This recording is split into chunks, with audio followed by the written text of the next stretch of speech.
You have seen so many AI generated images out there. Some of them look like magic and others look like dog shit. But what's the difference? It's not the tool though, it's a prompt. And if you think prompting is just typing a few words, I swear you are not seeing the full picture. Let me show you what really makes the difference and how to speak the language every generative AI actually understands. Let's kick things off with one of the most overlooked but super important parts of using generative AI. What I mean are tokens. And yeah, I know it sounds kind of technical, but I promise. Once you get it, it really helps you write better prompts. So here's the deal. Whenever you give a prompt to a generative AI, whether it's for an image or a video, that text gets broken down into tiny pieces called tokens. A token might be a word, part of a word, or even punctuation. Like the word cat is a token, but something like unbelievable might be 2 or even 3 tokens, depending on the model.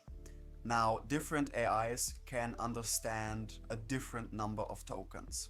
Some older models, like Stable Diffusion V 1.4 or 1.5, only handle 75 tokens. That means if you write a long fancy prompt, only the first 75 tokens really get full attention.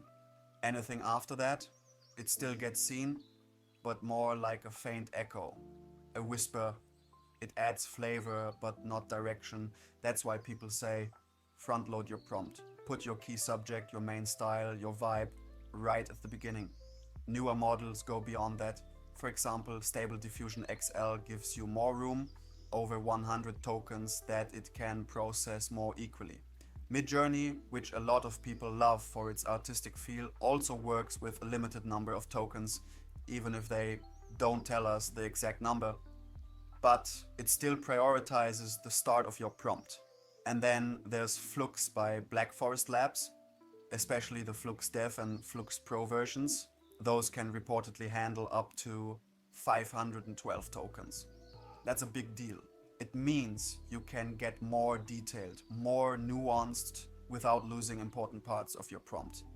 And this applies to video AIs too, like Runway, Pika, or even experimental tools like Sora. You give them text and they break it into tokens, then try to understand what's the subject, what's the setting, what kind of motion is expected.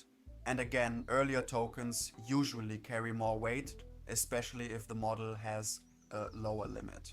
So the big takeaway when you're prompting, whether it's for an image or a short video, think like a director. Start strong. Lead with your most important ideas. And if you go long, just know, the model might hear your whole speech, but it's only really listening to the first part.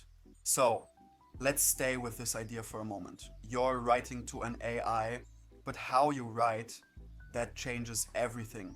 See, most of these models, whether it's for images or video, were trained mostly in English. It's not just a bias, it's reality. The internet's full of English content, captions, metadata, descriptions.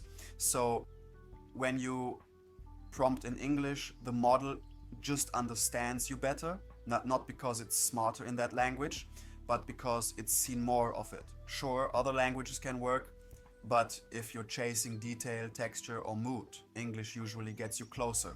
Doesn't have to be perfect, just clear and intentional. And once you're thinking in the right language, you'll notice something else. Not all prompts work the same. Some people type one short line and expect magic, and hey, sometimes they get lucky. But if you really want control over what the AI gives you, you need to understand the different kinds of prompts you can use.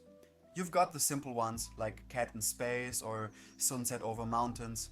They work, but they don't say much. Add a little more detail and suddenly you're crafting a scene. A golden retriever running through tall grass, backlit by the evening sun, shallow depth of field. Now the AI has something to work with. You can go even further by giving it a style. Maybe you say digital painting or vintage Polaroid or brutalist architecture in soft pastel tones. You're not just describing what's in the image, you're telling the AI how to see it. And speaking of seeing, One of the most powerful techniques is to think like a cinematographer. Start adding camera terms, low angle, 35mm lens, direct flash. Now you're not just making art, you're shaping the shot. And if things get messy, you can clean them up with negative prompts. Stuff like no blur, no text, no extra limbs. It's like giving the AI guardrails. And then there's master prompting. This is where things start to feel more like design than improvisation. A master prompt isn't just a long sentence, it's a system, a full recipe for how your image or video should look, feel, and behave.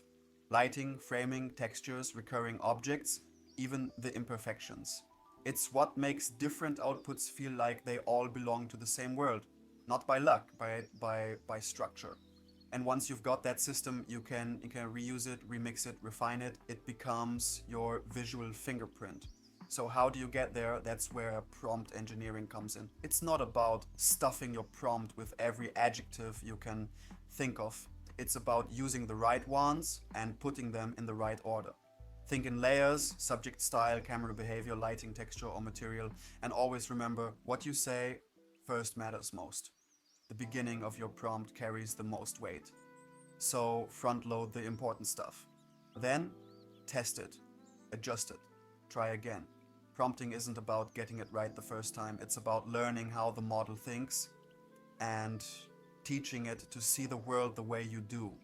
And when it clicks, when the output feels intentional, like it came from your own creative system, that's when you know you're not just using AI anymore, you're directing it.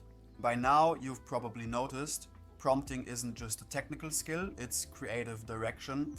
But let's slow down for a second and talk about something important, the balance between creativity and precision. Some prompts are wide open, dreamy, ambiguous. They leave space for the AI to surprise you. Like a surreal dream world made of glass and fog. Beautiful, yeah, but also unpredictable. Other prompts are surgical. You tell the model exactly what lens, what texture, what lighting, what angle. You're not asking for an image, you're designing one. Both approaches are valid. Sometimes you want surprise, sometimes you want control. The real skill, knowing when to use which. And here's the thing, no matter how powerful these models get, they still don't understand anything. They don't know what a storm feels like, or what makes a face expressive. They don't see composition or emotion. They just recognize patterns based on what they've been trained on. That's why prompts can fail in weird ways. Too many concepts packed into one, the image collapses, vague descriptions, the AI makes wild guesses. You might ask for a happy robot on the beach and get something stiff, lifeless, or just plain weird.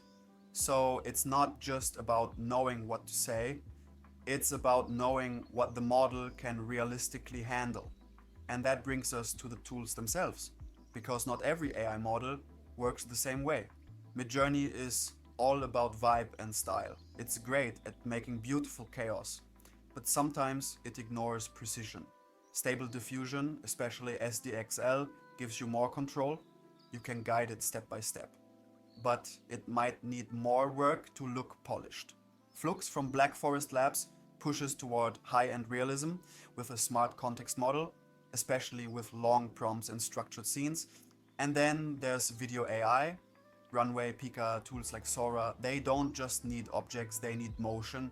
You have to think in scenes, not just stills. Words like slow camera pan, tracking shot, walking through fog start to matter more, so your prompts have to shift from static to cinematic, from description to direction. Now here's the big picture. Prompting isn't going away. It's not a trend, it's becoming a new kind of literacy, like coding, photography, or design. And the better you get at it, the more these tools start to feel like creative extensions of you. Not magic boxes, but collaborators. And honestly, that's where the real power is. When you're not just reacting to what the AI gives you, but actively shaping it, one word at a time.